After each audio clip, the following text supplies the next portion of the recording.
കേരളത്തിലേക്കായി ഒഡീഷയിൽ വൻതോതിൽ കഞ്ചാവ് കൃഷി നടത്തുന്നതായി പ്രതിയുടെ വെളിപ്പെടുത്തൽ. ഏക്കർ കണക്കിന് കഞ്ചാവ് കൃഷി നടത്തുന്നവരിൽ ഏറെയും മലയാളികളാണെന്നും പാലക്കാട്ട് പിടിയിലായ പ്രതി ബാബു റിപ്പോർട്ടറോട് പറഞ്ഞു.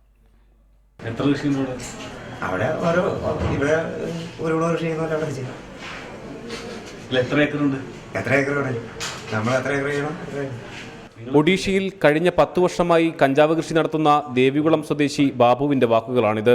ഒഡീഷയിലെ ആദിവാസി മേഖലകളിൽ കഞ്ചാവ് കൃഷി നടത്തുന്ന ഇയാളെപ്പോലെ നിരവധി മലയാളികളാണുള്ളത്. ഇതിൽ പലരും ഇന്ന് ഇരുമ്പഴിക്കുള്ളിലായി കഴിഞ്ഞു.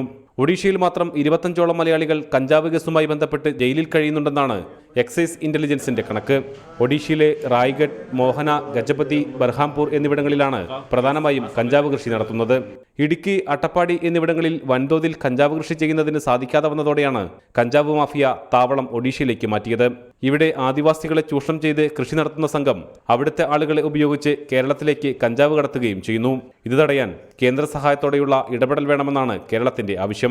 റിപ്പോർട്ടർ, പാലക്കാട്.